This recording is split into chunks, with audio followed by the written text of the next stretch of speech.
Welcome everyone, and thanks for attending this JAN Accommodation and Compliance webcast titled Accommodation Solutions for Executive Functioning Deficits. My name is Tracy DeFreitas. Before we begin, we need to cover some housekeeping items on the next slide. First, if you experience technical difficulties during this webcast, please use the question and answer option located at the bottom of your screen to submit a question.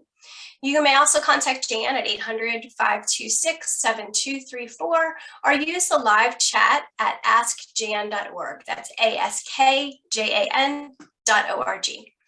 We also offer an FAQ that may answer some of your questions. See the email that you received with the event login information for the FAQ link. You can also find it on the webcast registration page. Next, questions may be submitted during the webcast by using the Q&A option mentioned previously.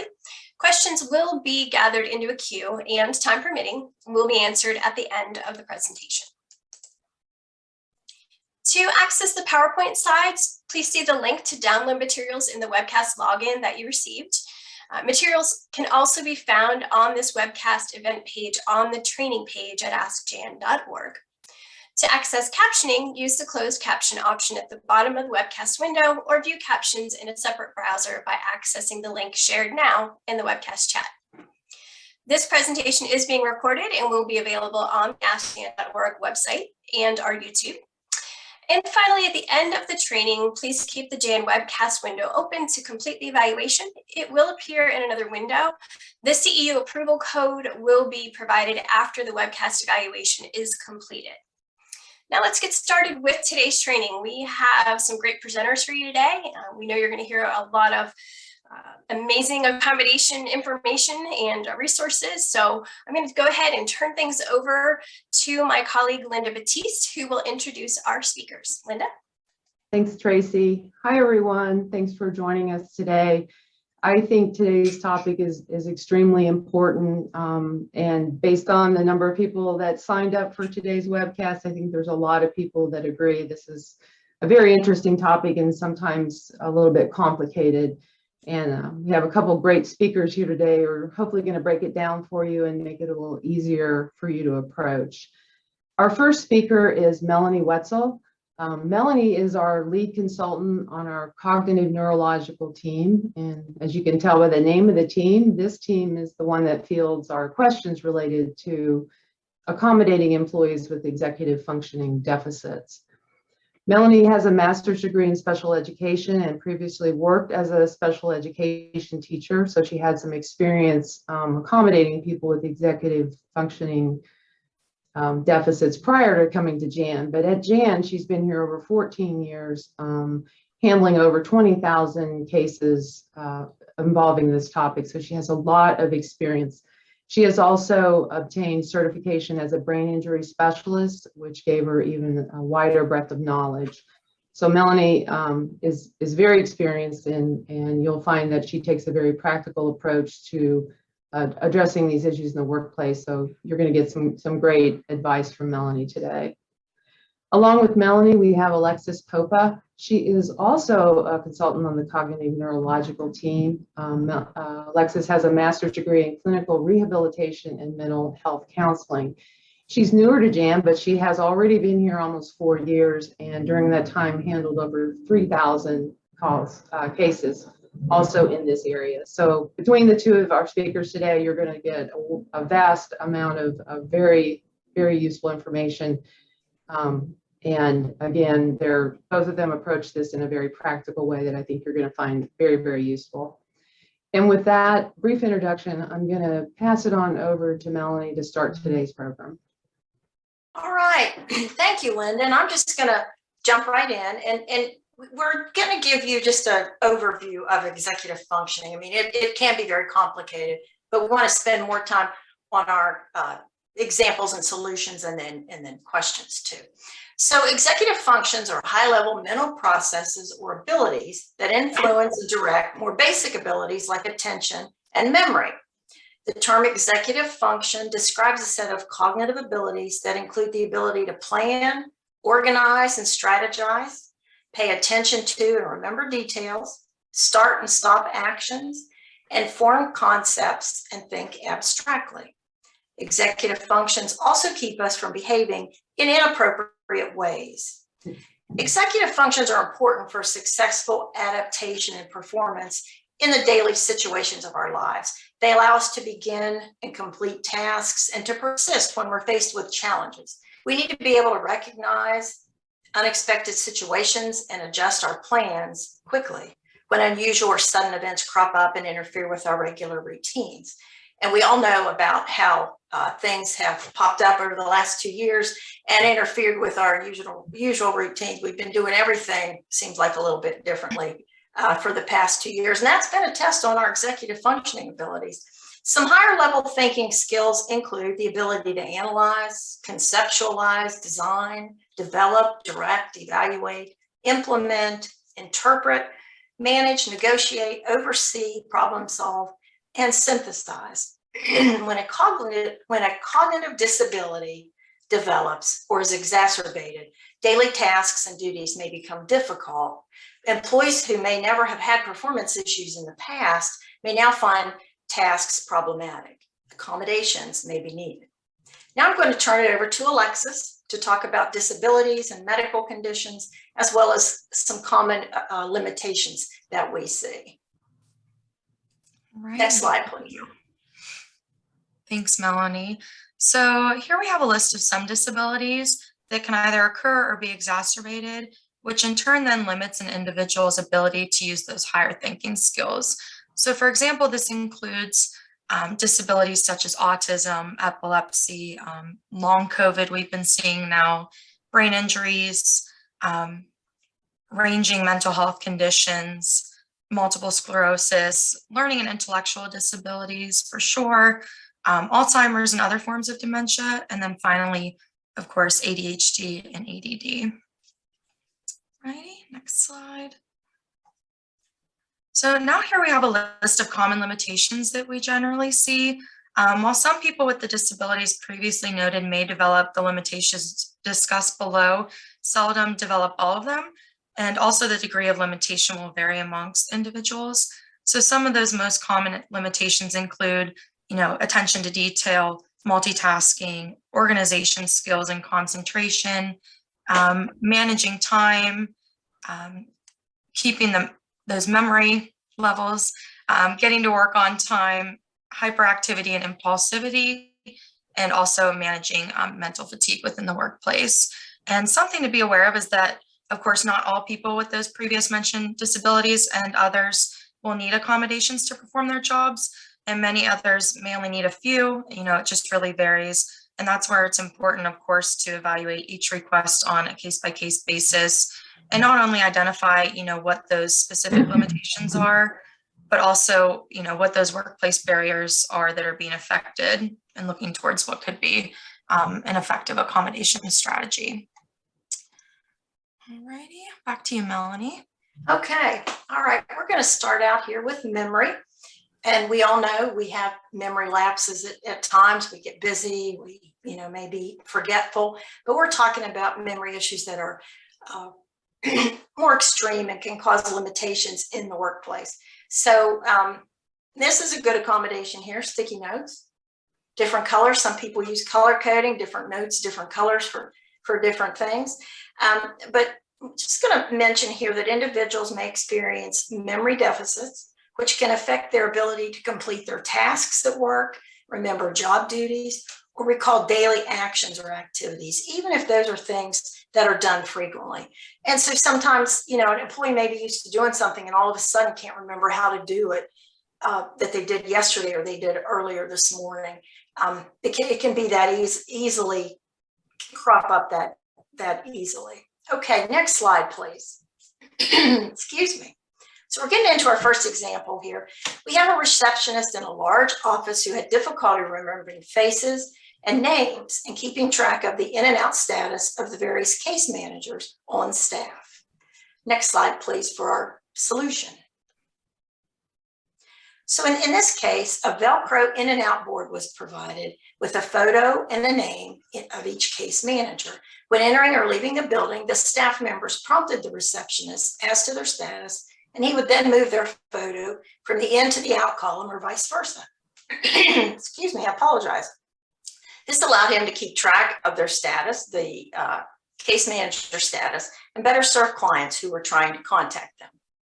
And I'm going to turn it back to Alexis. Next slide, please. Thank you. So next situation, here we have a veteran who is in a new customer service position and has PTSD and a TBI.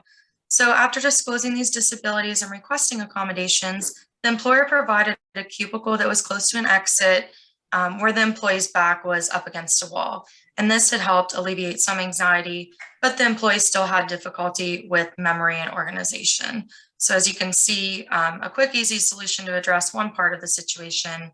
And now next, let's take a look at the additional accommodation solutions that were used to address the memory and organization. So as a result, the employer obtained a job coach through the VA to help the employee adjust to the new position. The job coach was able to help develop a customized form to help with taking notes, a system for organizing the employee's workspace, as well as suggesting email communication so that the employee would have written responses. Breaks were also added into the employee's day just to help reduce any stress and fatigue that occurred. Alrighty, next slide.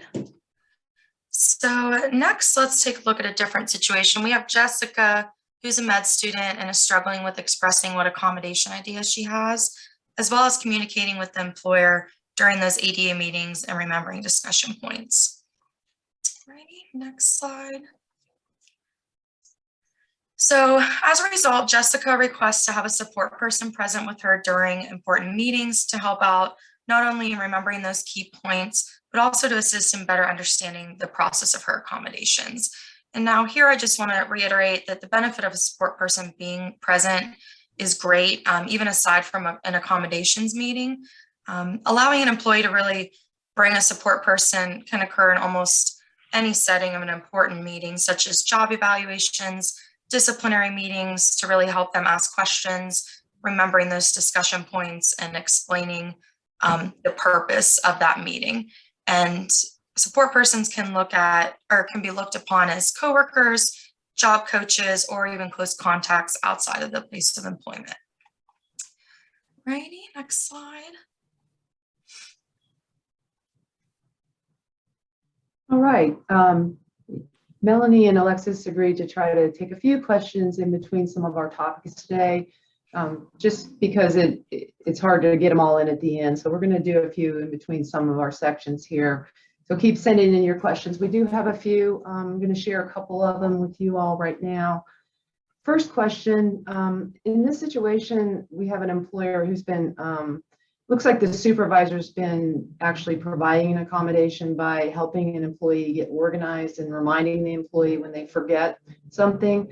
So the question that this employer has is, how much time should that supervisor spend on organizing and reminding the employee before it's really an undue hardship? Okay, Linda, I'll take that one. That's a really good question. And we would say, you know, that's based on a case-by-case basis, individualized, but we can give some general guidance there. You know, the supervisor should be working to provide accommodations that will help the employee be independent. And that may take a while at first. You know, sometimes people have a checklist of what they need to do, but sometimes they forget to check the checklist to know what to do. Sometimes when they come in the morning, they just kind of spin their wheels. They can't really get started, and they may need some help, you know, with what to do first, priorities. But basically, the supervisor should be trying to accommodate to help make that person independent.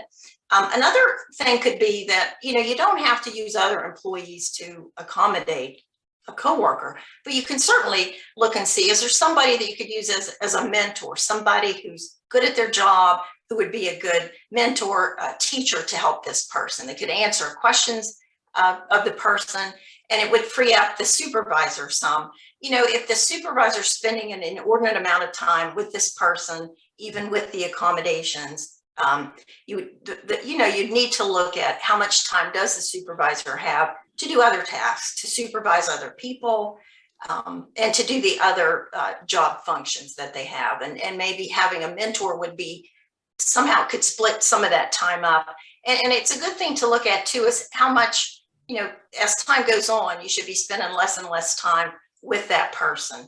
And so if it's not a matter of decreasing the supervisor's time, then there may be other accommodations that are needed, or it may be time to think about, is a reassignment maybe possibly, option here if the employee really can't do the job, can't remember, can't organize themselves. And if you're not sure if you've made enough accommodations and you're not sure if there are other things you can try, that's a good time to call Jan and we can help you with that. All right, great. Thanks, Melanie. I'm going to throw one more out here. This is another question from an employer. They said that they have already tried the things that you all have suggested in your the situations and solutions that you shared with us, and wanted to know if you might have some other ideas to accommodate an employee with memory deficits other than the ones you've already talked about. They didn't describe the situation any further than that, but do you all have any others that you didn't share yet? Yeah, so I'll take this one. So we talked about previously job coaches, support persons, written instructions, things of that nature. Some additional ideas that I've seen pretty frequently used and suggested could be memory software. We have a list of different assistive tech and vendors on our sites that are really great, broken down for each limitation, as well as reminders and timers. There are watches as well as apps within phone devices, or you can even set it on your computer. I know there's specifically watches that are made just for reminders, but a lot of individuals have, those smart watches, and you could program those to go off throughout the day for reminders. Lastly, I feel sometimes a technology that isn't thought of might be like the voice to text software. I really have seen that come into play for individuals that like to hear those instructions or information read aloud to them and repeated. So, whether you're taking recordings, replaying them in the future, whenever you need to resort back to, hearing that information played back, or, on the individual's end, it might help them to repeat or reiterate something aloud that's in writing, so that way they can, digest that knowledge. Great ideas. And for whoever sent the question in, along with anybody else listening, as you can tell, there's a lot of possible solutions, and it's sometimes hard to sort them all out. So don't hesitate to contact us directly, and you can have a one-on-one chat with a member of the team, and we can customize some specifics for you. And I think with that, let's go ahead and move on to the next topic, which I believe is learning, on the next slide. All right, now we're going to talk about learning, thinking, attention, and these are very complicated processes. So I'm going to try to talk a little more simply here. And one thing I do want to say, we're talking about attention, and we're going to talk about organization, concentration, and focus. You see a lot of overlap because the processes build on each other and kind of depend on each other. So first, we're going to talk about thinking. Thinking is the act of knowing or using your mind to consider or reason about something. Now, that's the definition. What does that really mean? Well, it means that you have the ability to pay attention and concentrate, to process and understand information, to remember, communicate, plan and organize, reason, problem solve, and make decisions and judgments. That's a lot going on at one time to think. So I want to just talk about learning. Learning is the activity or process of gaining knowledge or skill by studying, by practicing, by being taught, or experiencing something. And so how we learn depends on how we process information. And I want you to think about how diverse this is, how many different ways different people process information. In simple terms, information processing is how we take in the facts and opinions that we receive during the course of our daily life. Now, think about how much information you can receive in the course of a daytime. If you listen to the news, which is 24/7, people using social media, you're learning at work, you're talking to people, that's a ton of information. In fact, it's sometimes an overburden of information. So, but how we learn is based on what we remember, It's based on what interests us, whether we have something in our memory to link it to, and how we're able to organize it and then retrieve that. So there's a lot of different ways that people process information and how they learn. And so on the job, it's going to be the same way. And there are different, you might be able to learn some things quicker than other things. And so there's a lot of variation in that. Now we're going to talk about attention. Attention is really the beginning of cognitive functions. You first have to pay attention to something before you can process it for meaning and understanding. So if there are difficulties with sustained attention, there will be difficulties with other functions as well. And here's a good visual to help you understand how executive functions build on each other. I heard this a long time ago, and it has stuck with me. Okay, so if memory controls the bucket of our thoughts, where our thoughts are stored, then attention is the hose that fills the bucket.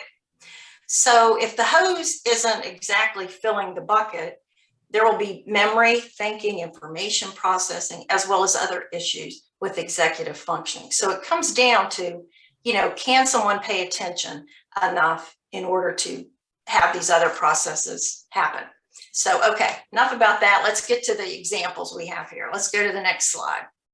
Okay, so here our first situation, Haley is applying for jobs and is having difficulty answering interview questions that require abstract thinking about scenarios she must recall from past employment or experiences. Next slide. Go to our solution here. And we hear that a lot. A lot of people have difficulty, and I think it's because you're in a situation where you're nervous and you're thinking, I have to act quickly, and that puts more pressure on you to remember, and that abstract thinking can just be difficult. So Haley reached out to Jan for accommodation solutions that she could request. For example, she could ask for interview questions to be provided in advance, so she has time to consider those and kind of formulate an answer. Extended time to answer the questions. Sometimes people need a little bit of time to process that information and get their thoughts together before they speak. It was also suggested that she practice interview techniques and answering common questions. You can go online and find a lot of different sources for common interview questions. And the more you're familiar with those questions, the more you're at ease with answering different types of questions. Okay, let's go to our next situation here. Okay, in this situation, we have DeAndre, who was a good employee, who was able to meet the performance standards set by his employer for many years until he had a stroke that limited his cognitive abilities. After a long medical leave, DeAndre returned to work, but he was unable to complete several duties of his job. Next slide, please. DeAndre's employer provided accommodations, but there were very few that were effective and none that could really help DeAndre meet his former level of productivity. So in this case, the employer agreed that reassignment to a less demanding job was the best solution. And now when you think about reassignment, that's an open position that the employee's qualified for. And we get that question like, well, how do we know what they're qualified for? Because they're having difficulty in the job that they're in. And that's what you look at.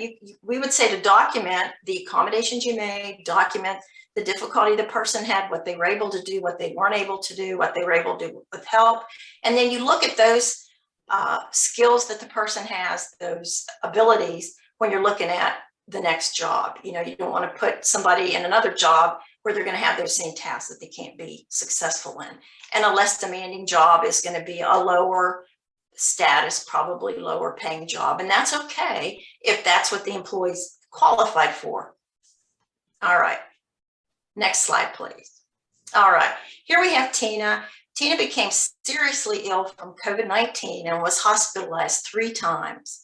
When she was able to return to work, Tina was unable to learn the new operating system that was installed while she was out.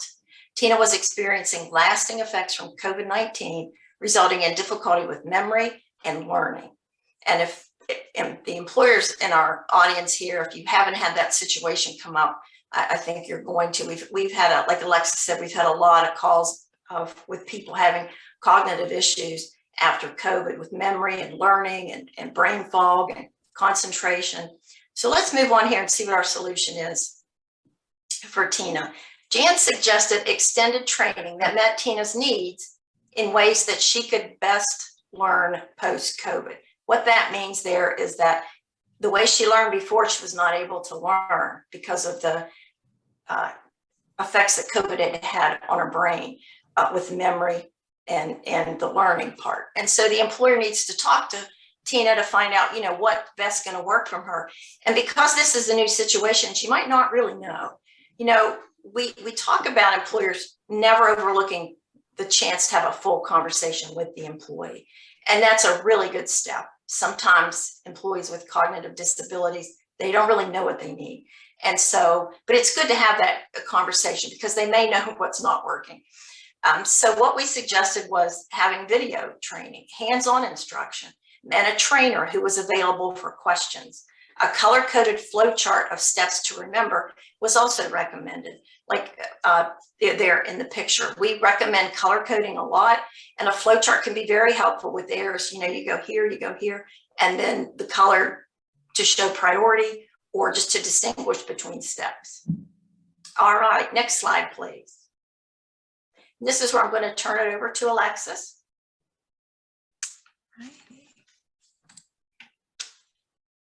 Alrighty. So next we'll touch base on the function of organization. Individuals with executive functioning deficits may have difficulty getting or staying organized or have difficulty prioritizing tasks at work. So individuals who experience difficulties with, whether it's organizing, planning, and prioritizing, often experience limitations in the ability to organize and strategize those daily tasks, along with the ability to decipher the sequence in which job duties should be completed. So there's a multitude of ideas that might be beneficial in these situations. Just to name a few could be task separation, written instruction like we talked about, looking at those organizers or reminders, timers, and even adjusting supervisory methods. And once again, of course, it should be evaluated case by case of what might be most effective and reasonable for that individual. So now let's take a look at some situations and solutions involving this function. So first we have an IT consultant who was very skilled at finding solutions to problems and had some difficulty though with organization and remembering multiple tasks and information that was gained in meetings. Next. So as a solution, this employee was given an advanced organizer to help obtain information from the meeting in a more organized and meaningful way. The employee was also permitted to record meetings to later review what was discussed and make sure important information wasn't missed. And the employee supervisor also agreed to send information about tasks and assignments via email. So notice that last part can be considered just a basic adjustment to supervisory methods simply by sending that follow-up information as a reminder as well. So that way he could resort back to it at a later date. Alrighty, next situation. Next we have Ty. Ty worked for an online catalog retailer and was having difficulty serving customers over the phone. They disclosed that they have a disability and requested reassignment to a position that doesn't require talking to people over the phone, but involves communicating via online chats and emails more so. Next slide. So since there was no vacant positions that the employee was qualified for that didn't involve talking to customers, the employer asked what was needed to enable the employee to serve the customers on the phone. So due to short-term memory deficits, Ty didn't feel prepared enough to answer the caller's questions on the fly. Some accommodation ideas included advanced one-on-one trainings, a mentor to help with his organization, and prepared resources that could be located pretty quickly and readily easily. So I'm going to highlight, this is where it's important to ask those basic questions to gauge what exactly the employee may be having difficulty with when it comes to specific work tasks. I will add too, we have a great publication on our site for this job function of assisting others on the phone. And it's of course written by my colleague, Melanie. It highlights a lot of great points and some helpful questions to ask, especially when in a large part of the employee's role might involve the task of speaking on the phone. Kind of breaks down like stress, anxiety, and just having maybe a modified break schedule as well included in there, just to alleviate any stressors. Righty, next slide. All right, we are getting a lot of great questions. I'm going to just share a couple right now. What I'm going to do with this one, we've gotten kind of a theme in several questions, so I'm going to kind of combine some of the questions and just ask, for employers that have been working on trying to accommodate an employee with executive functioning deficits for a long time and having little success, the question is, how long should an employer try to accommodate when an employee is really not making very much progress at all? They've tried accommodations, so they're putting accommodations in place and they're still not progressing. Okay, I'll take that one. That's a really good question. We get that a lot. Excuse me. And what I would say is you want to look at having a variety of accommodations that you've thoroughly tried, and then over time. You know, you don't want to just try a few for a couple of weeks and say, okay, well, it's not working. You want to try different ones. Then maybe they need to be tweaked. You know, we sit behind the desk and we can offer all kind of good accommodations. And sometimes we hear back, well, you know, the employer thought that would work and it didn't really work. And so they don't always work like we expect them to. And so they may need to be tweaked. They may need to be tossed and other ones started, but you really want to be as thorough as possible in providing those accommodations. And you really want to make sure that you document all that you've done and the progress too, because here's what I would say. You would want to look at how long it would take the average employee to get up to speed, whether they'd been on, whether it was a new hire, whether it's somebody who was off on leave and had come back, or it was a new job, new tasks. You want to look at that. So if it would, let's say it would normally take an average employee about a month to learn and get up to speed, you can certainly allow extra time for the employee to learn, 6 weeks, 2 months maybe. And you want to look at the accommodations that you can provide in that extended time. But you want to also look at the increase in performance. Even if it's incremental, you want to look at that. So over that month, over that 6 weeks, 2 months, how much did the employee's abilities and productivity increase? Because, you know, if it's not increasing and you've given double the amount of time, you're looking at, you know, and you've done the accommodations, you've called you in and we've helped you with accommodations. It may just not be a good match for that person. If it's a new employee or if it's an employee that started to have difficulty, may just not be a match any longer. But, you know, you can look at that and say, well, you know, the first couple of weeks, they didn't do so well. The next 2 weeks, they did pretty well. And the next 2 weeks, man, they really improved. And so you would have, with that, you have some, I don't want to say ammunition, but you have information there to move forward with it. If each 2 week period, they're showing a big increase, then you have that hope that in the next 2 weeks, in the next month, they're really going to get going. Whereas somebody who's making very tiny incremental increases or really none at all, then you can use that time that you've worked and accommodated to judge, you know, how much in the future that person's going to improve. And so that's always a good question to call and ask us, and we can talk you through that too in your own individual situation. Great, thanks, Melanie. I want to share a question that we got from an individual with a disability, because a lot of the questions we have are from employers, but we do have individuals on the call on the presentation today too. This individual said, can my employer have a high standard that I have to meet in the number of customer service calls I have to take in a day, even though I have the documentation that shows I have a cognitive disability and cannot meet it? Great question. Yeah, I'll take that one, Linda. So yes, there is no obligation under the ADA for employers to lower or disregard those production standards because an employee with a disability cannot meet those standards. You know, uniformly applying quantitative or qualitative production standards can be applied to all employees in the same job category, even those with disabilities. So of course, though, there's still, you know, reasonable accommodations may be required to enable an employee with a disability to meet those specific production standards. Some ideas might be job restructuring, so that can look as if reallocating or redistributing marginal functions, so that way those essential functions can get met. You know, last resort reassignment, if that ultimately would be a better option, and if it's feasible and agreed upon. Of course, if the employer wants to, you know, provide You know, a lower standard, that's certainly their prerogative to, you know, determine if it's reasonable. It really just depends on the company, but there is no obligation. So we try to remind individuals of that, and, you know, certainly explore some options and routes dependent upon the limitations to better help enable them to meet those production standards. Great. Okay. Thanks, Alexis. And with that, let's move to the next slide and the next topic. All righty. So next we'll discuss some situations related to concentration and focus. So individuals with decreased concentration and focus can be attributed to some auditory distractions. So those that can be heard, and or visual distractions that can be seen.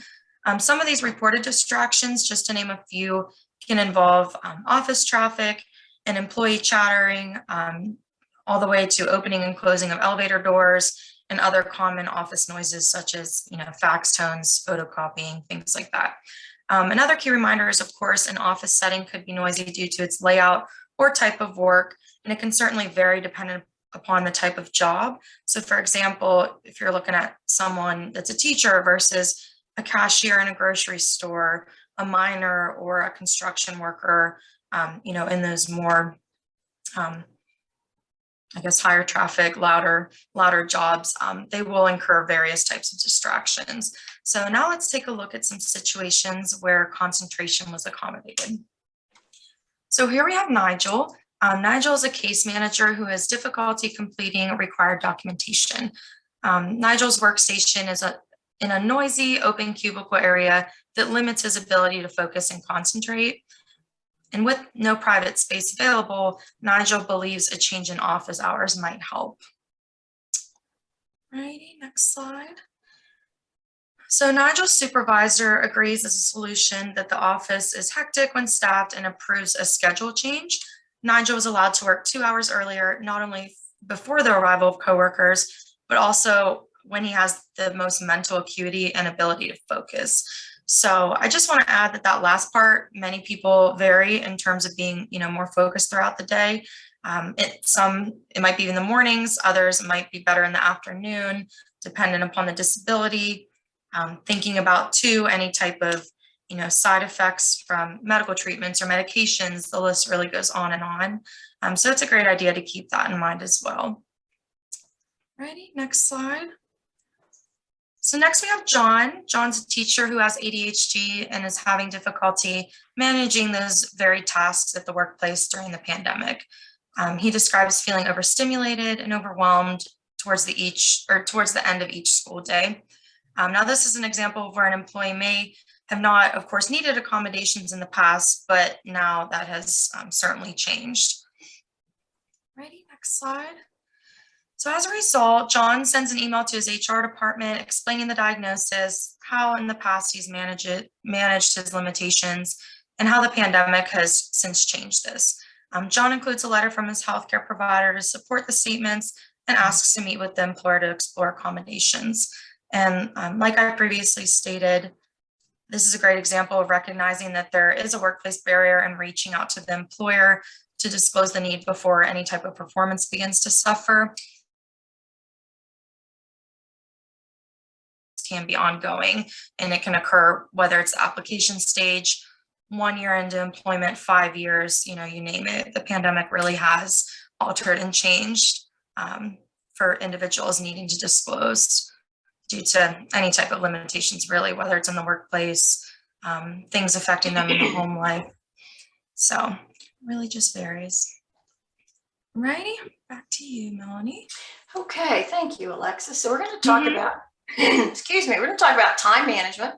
So individuals with executive functioning deficits may experience difficulty managing time, which can affect their ability to mark time as it passes incrementally by minutes and hours.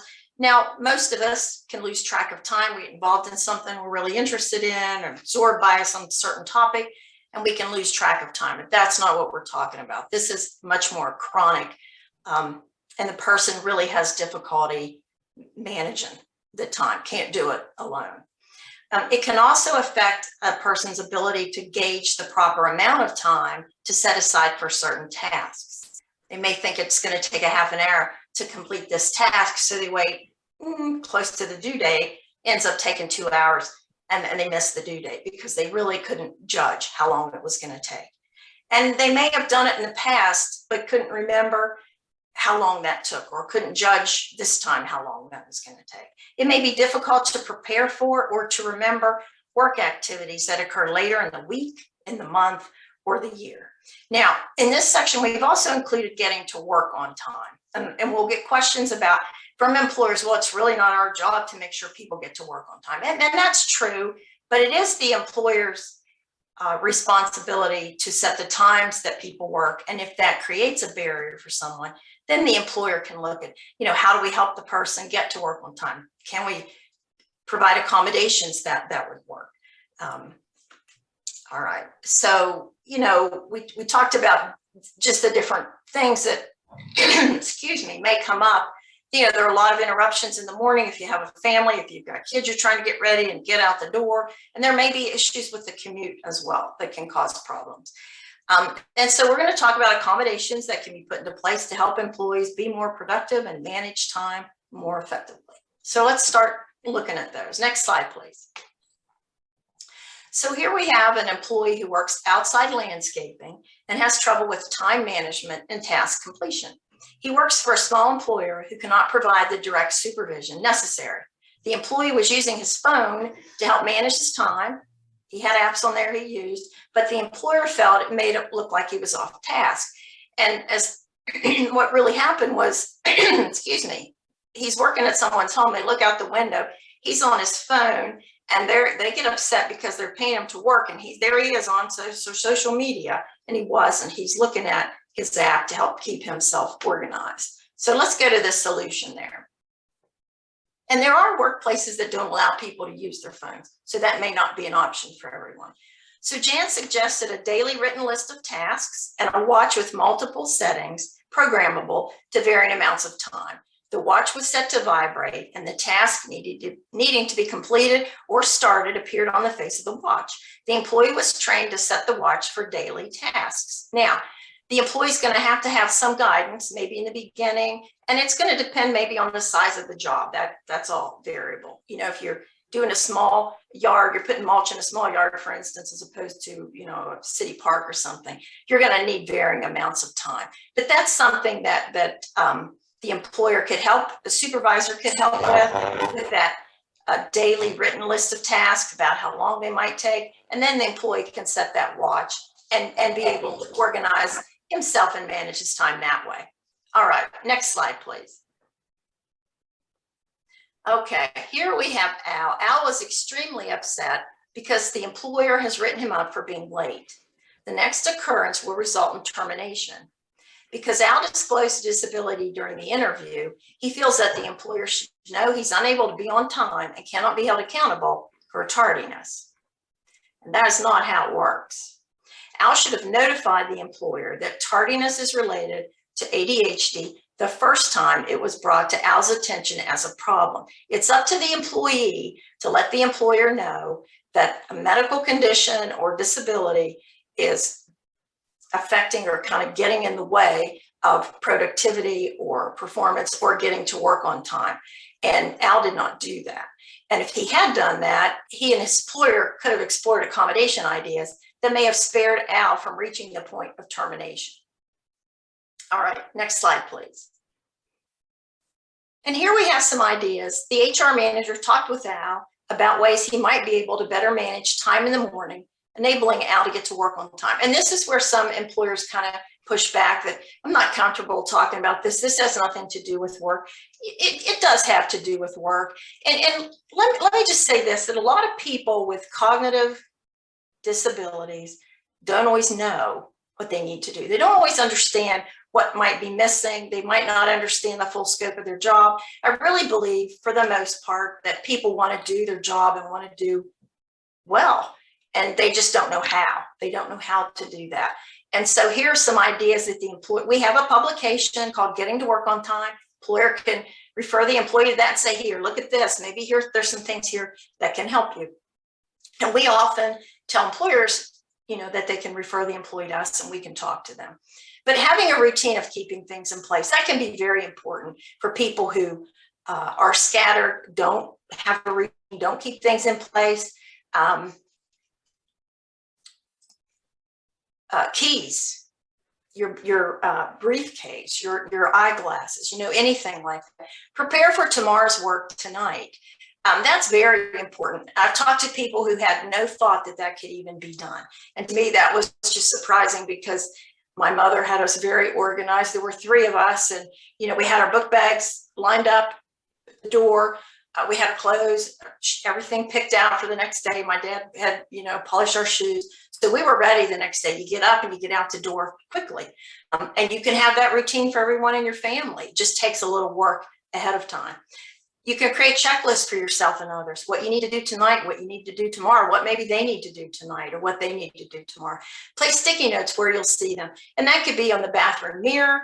If you need to get the laundry out of the closet to take to the cleaners, or if you're picking your child up someplace different, you don't want to forget, you could put one on the steering wheel of your car. Put it where you'll see it and where it has the most meaning. And again, I'm going to say about sticky notes, just don't use too many of them. Some people do that and they become so ineffective. Or if you don't remove them when you're done with them, that's no help to you because there are too many and you just don't see them. Turn off distractions, including cell phones. I've actually told people this and they react like I've told them to cut off their arm. But if you're distracted in the morning and you're in fear of losing your job because you can't get to work on time, it'd be better not to have distractions. Don't watch TV, don't turn your phone on, don't listen to those notifications that ping, ping, ping that tell you you're getting messages or, there's something new on Facebook. Don't do that. You can have a habit of doing that. Check them at lunchtime, check them later, get up earlier so you can get to work early, and you can check them when you get to work, when you know that you're at work on time. And then also use a timer or programmable watch to pace yourself. And like that last example we had about the landscaper, you can do that. You can set a timer for every 10 minutes. I need to be getting out of the shower when that goes off. I need to be getting dressed. I need to be fixing my lunch or putting on my shoes or picking up my keys and heading out the door. And those can all be ways to help you be more organized in the morning so that you can get out the door in time. All right, next slide, please. Okay, there we go. And this is our final question and answer break. And we have tons of questions, so let's get to some of them. Let's start with one related to someone who has fatigue and feels overwhelmed in the afternoons. The employer wants to know, how do we help somebody who, toward the end of the day, they start getting so fatigued and overwhelmed that they just can't do their work task? Okay, and this was like I'll take this one, although Alexis has kind of talked about that in her slide, the teacher. You need to look at, if possible, look at the work tasks and talk to the employee and find out when they are at their best.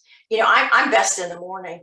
After 3:30 some days, it's like, I can't do some complicated thinking, depending on what kind of a busy day we've had. But, some people are wider awake and ready to go at 3, 4 in the afternoon. And so you find that out about a person and you change the schedule if you can. I've called it in the past like a stamina schedule. If you can switch duties around, if it doesn't matter what time they're done, or for some, it may not matter, for some may have to be done. You choose the ones that are the most difficult for the person to do at the time when they have the most mental acuity and stamina. Tasks they like, those can be done anytime. If they're tasks somebody's good at and they like, those can be done when you're feeling worn out or overwhelmed, maybe a lot better than tasks that aren't as favorable or tasks that take a lot more thinking. And so that's what we would suggest, is looking at, can we switch up some of those tasks? And there may be some that you can't, maybe some things have to be done at a certain time. And so we would suggest looking at other accommodations at that time too.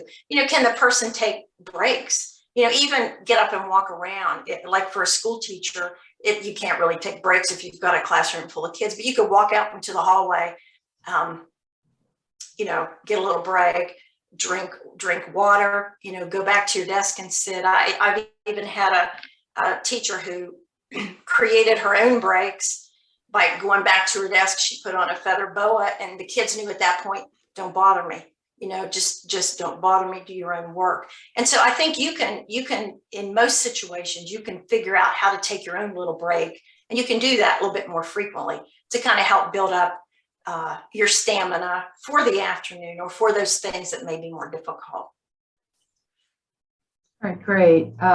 We got a lot of follow-up questions and comments related to talking to employees about their morning routine, what they do at home. And the general question is just to elaborate a little bit on whether employers even need to talk to employees about what they do on their own time at home. Yeah, I'll take this one. So like Melanie was talking about with her own, like personal experience of the routine in the morning. When we talk to employers, we suggest it might be helpful. We always encourage, good faith efforts. And like we stated, it's not the employer's responsibility to make sure they're getting to work on time, but just having this open discussion and encouraging that open communication with each party, and practicing those good faith measures towards reaching what might be an effective idea, or just trying to come up with solutions that might be helpful even at home for the individual. I will say too, nowadays we see people teleworking a lot more, so it kind of involves being at home and needing to come up with some ideas of just getting from point A to point B of telework. And what their day consists of and how it works for the individual. So, let me just step in there a minute, because you hit that exactly on the head. We've had calls from people who are working at home, which you think would be easier, but they still can't get to work on time. They can't get to their desk on time and do the things they need to do because there are distractions in their home and they're easily distracted. And we think, well, you don't have that commute. Are you wasting a whole half an hour or, whatever? Maybe so, only because they can't get organized. And I think it's important for employers too to consider that, because, maybe somebody could have a flexible schedule, but not everybody can have a flexible schedule. Somebody needs to be at work at a certain time to open up a store, or museum, or school teacher. They can't have a flexible schedule, come in halfway through first period every day. That's not going to work. And so helping the employee understand, here's some things that might work, because we have no accommodations we can offer you to help you to get to work on time, except maybe offer you some things, some ideas that could work. Mm-hmm. Great. We got a lot of questions about job coaches, support people, mentors, things like that. I'm going to kind of combine some of them. First question is, whose responsibility is it to pay for support like that, like a support person, a job coach, or an on-the-job mentor? I'll take this one. So typically, sometimes we see individuals that might already have a job coach, and that's great, but in instances where it's not already the case. Typically, the custom and accommodation falls under the employer's role. Starting off with where to find a job coach, we always suggest, your state's Voc Rehab Center. They have job coaches, as well as we have a list of vendors on our site, just some different resources. Some of them specialize with specific disabilities. And I know it sounds a little bit vague, but I always encourage individuals, just by typing into Google job coaches near me, it pulls up the ones like right in your area, just because, we do service the whole US, and, getting those ones that are really in your area to have that one-on-one, work relationship with you is great. And like I said, typically it is, up to the employer. EEOC talks about, looking towards Voc Rehab to help pay for the cost of an accommodation, tax incentives and write-offs, as well as last resort, if an accommodation is fairly costly, an employer could look towards paying a certain portion and then, asking the individual employee if they could pay the remainder. So does that answer the whole question? Yeah, great. I have just a follow-up question related to that. A lot of questions about the role that a support person plays versus like a job coach or an advocate. Are those different types of individuals that you might bring into the workplace to do those various roles? And then from the individual side, what does an individual do if the employer really doesn't want to let people like that into the workplace to provide that kind of support? I'll take that one. we have a publication on that as well. I always see that as a red flag when the employer won't let somebody else come in to help somebody, because I think that the basic line is we want the employee to do the best that they can. And if somebody can come in and help them understand in a meeting, somebody come in and help teach them a job, it would be good. Sometimes the employer will say, well, we have confidential information. Well, and unless it's really confidential information, like, government secrets, or think of that commercial, the Bush's beans, that the family recipe or something. Most of the confidential information is going to be the employee's disability information. And if they're willing to share that with someone else, then that's up to the employee. And they should be able to have a support person. They can talk about to the employee what that support person's role is going to be. And an advocate may have a different role than a support person. A support person really is to give moral support, maybe organizational support, take notes, help remind the person what they might need. Can be very overwhelming to an employee to go into a room for a meeting and there's 2 or 3, 4 sometimes employer supervisors sitting there, and you're sitting at a table all across the table all by yourself. And so it can be very helpful for somebody to have that moral support. People with a lot of different disabilities would get more from a meeting if that were possible. I want to just mention too, mentoring. I really feel mentoring can be very positive, and that could be somebody from inside the workplace, which you don't have to pay. I was at a conference once where one of the employers was talking about, if you have good employees, they'll become automatic mentors. And if you're not mentoring somebody at work, you're just working and you're kind of wasting your time. And I really thought about that. Like, there's, more experienced employees can really have a lot to offer employees who are new or employees who have disabilities. Now, that is confidential information. The employer can't say, hey, we need you to help him because he has a disability. But they can say, you're experienced, you have a lot of expertise, you're really organized. Can you help him get started? Can you answer his questions? Can you show him some of your tricks? That kind of a way. And it doesn't mention anything about disability. And a lot of new employees need help getting started because they don't know the culture, the routine, whatever. And so that could be very helpful. Well, we only have just a couple of minutes. I want to squeeze one more question in here. This is, I think, a very important question. From an employer wants to know, if we put in our job descriptions that the candidate needs to have the ability to handle a heavy workload and meet deadlines, do we even have to consider accommodations for someone with memory or attention issues that is leading to slow output and not meeting the deadlines?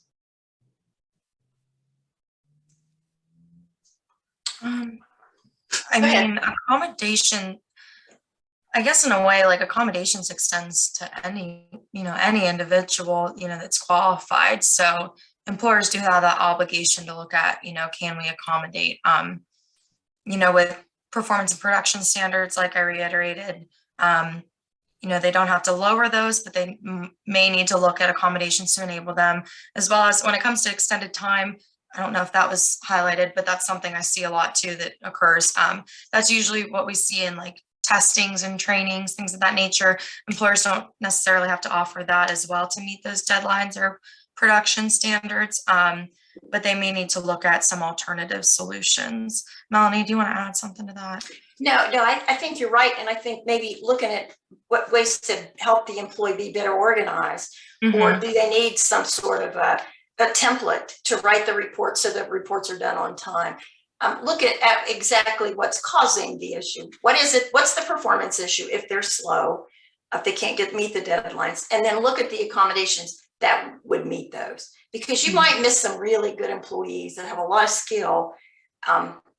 If you were to say, well, you have to be able to do this, this, and this, but no way are we going to accommodate that. The accommodations, like Alexis said, would be to allow the employee to meet that standard, not to change the date for that standard, not to change the deadline, but to help them meet that deadline. Right. Basically adding support, not taking away from the job per se. So what can you add to it in a nutshell? I think that's a great message. Whatever you put in your job description, you hold somebody to that standard, but you've got to consider accommodations to get them there. Yeah. And that's a great way to end our conversation with that excellent point. And I'm going to pass it back to Tracy to wrap us up. All right, great. Thank you so much. Thank you to everyone for attending the Accommodation Solutions for Executive Functioning Deficits. We do encourage you to register for the next JAN Accommodation and Compliance webcast series, or all of them for that matter. The complete 2022 series can be found on the askjan.org training page. The next event is Accommodation Solutions for Gastrointestinal Disorders on Thursday, April 14th. For more information, go to askjan.org. That is all the time we have today, and it sure was filled with some great information. We do hope it was interesting and helpful to everyone. We did receive a lot of questions, so we will see about maybe following up on some of those questions after the webcast. Melanie and Alexis, thank you so much. We appreciate you and your expertise. Excellent work. For additional information on the topics discussed today, please do contact Jan. Go to askjan.org to contact us by phone, live chat, or email. Please also follow Jan on Facebook and Twitter for timely ADA and accommodation information and resources. One final note before we close. We do hope that you will share your feedback with us about this webcast today by completing the evaluation. Please keep the JAN webcast window open when the webcast ends, and that evaluation will pop up in a new window. If you're seeking a CEU for this event, the CEU approval code will be available after the evaluation is completed. Just click on View Your Certificate of Completion to access that. Finally, thank you to Alternative Communication Services for providing captioning for this webcast. And thank you once again for being with us today. We appreciate you and hope that you'll join us again next time. This concludes today's training.